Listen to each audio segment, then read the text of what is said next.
So what is the effect on the period of a simple pendulum if you double its length, right? And so I have a period pendulum that looks like this, and I have another one that looks like this.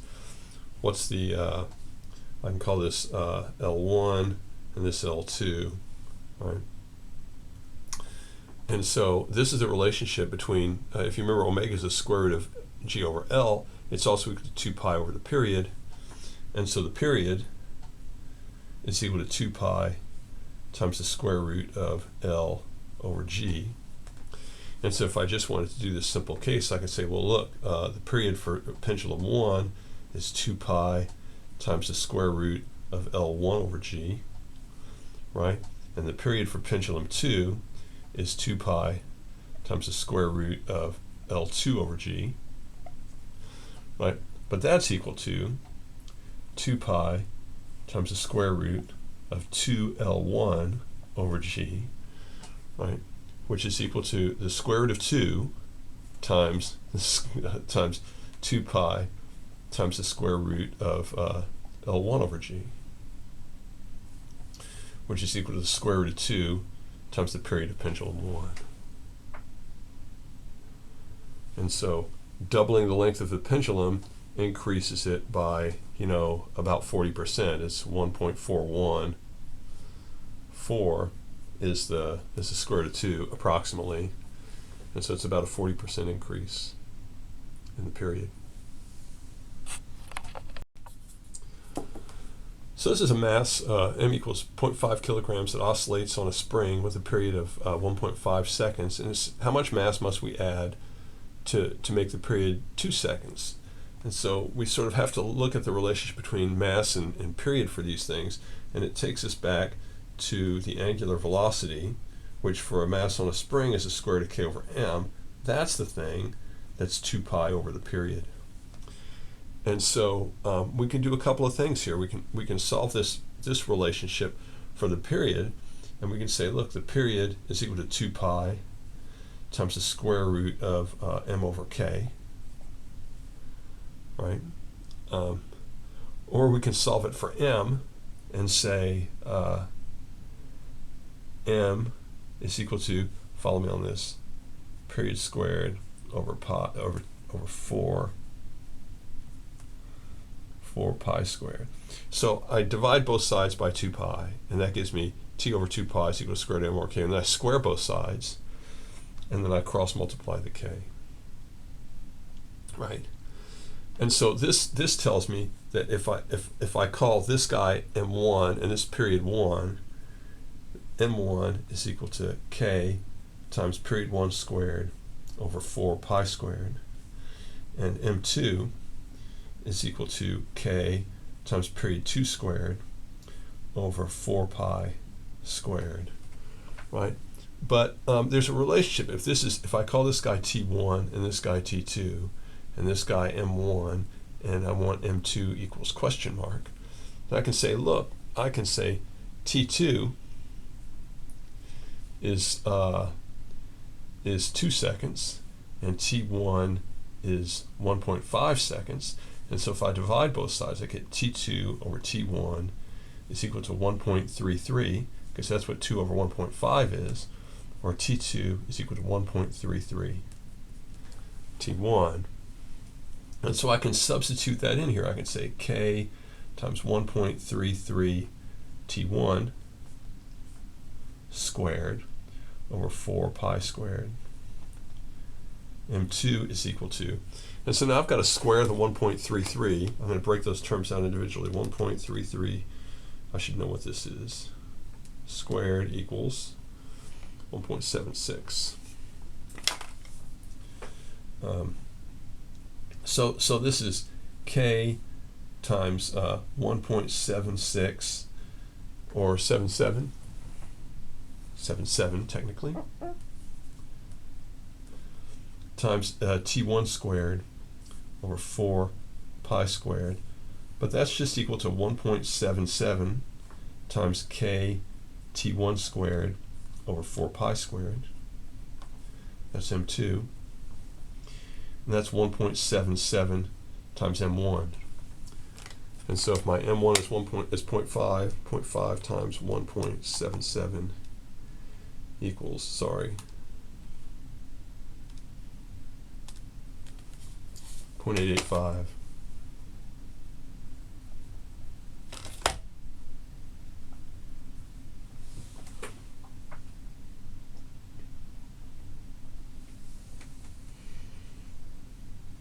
Right, because this piece here is just M1. That's what we wrote over here.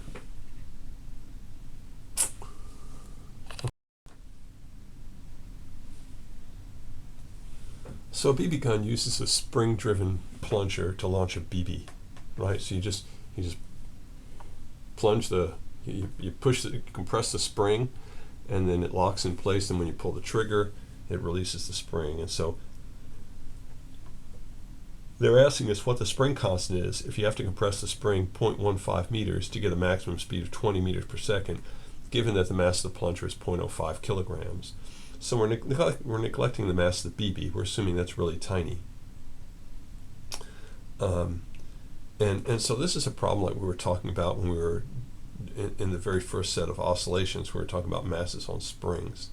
And we can sort of recognize that, look, this is, in this situation, all the energy is in potential energy. I've compressed the spring, it's really tight, and PE max is 1/2 kx squared, right? Where x is the maximum, I've compressed it, right?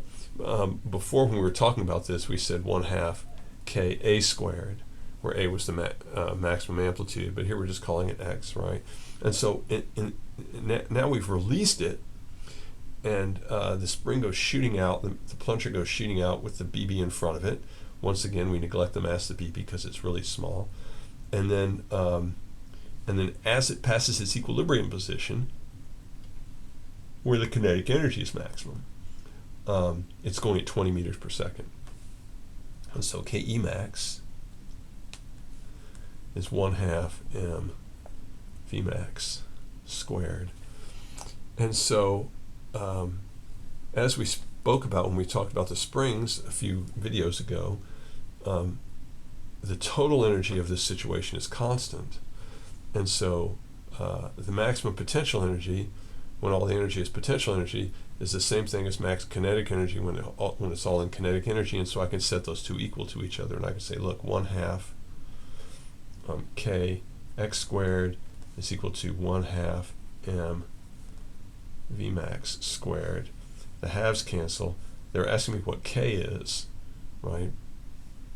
What is the spring constant, right? That's k, right? And that's equal to m Vmax squared over x squared, which is equal to 0.05 kilograms times 20 meters per second squared over 0.15 meters squared. And so I just have to evaluate that.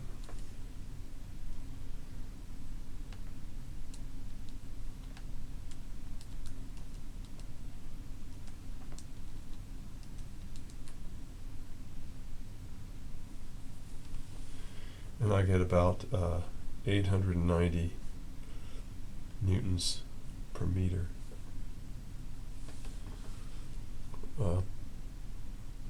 Kilogram meters per second squared over meters squared is just kilograms per second squared, or it's newtons per meter, right?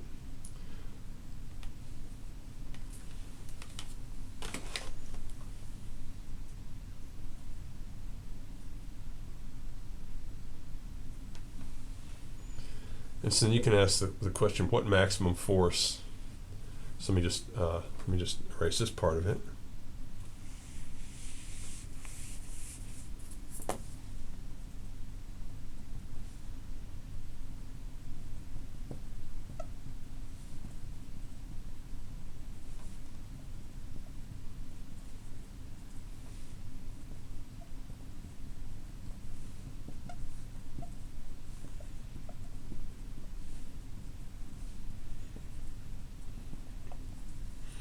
If you remember, the force due to a spring is minus k times x, which in this case is minus 890 newtons per meter times 0.15 meters.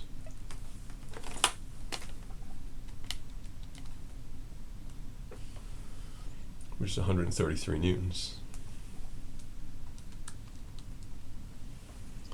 which is about 30 pounds. I don't have to worry about the minus sign. The spring, if I'm pushing in, the minus sign just means the spring is pushing out. And so the magnitude of the force is maybe what I should be after.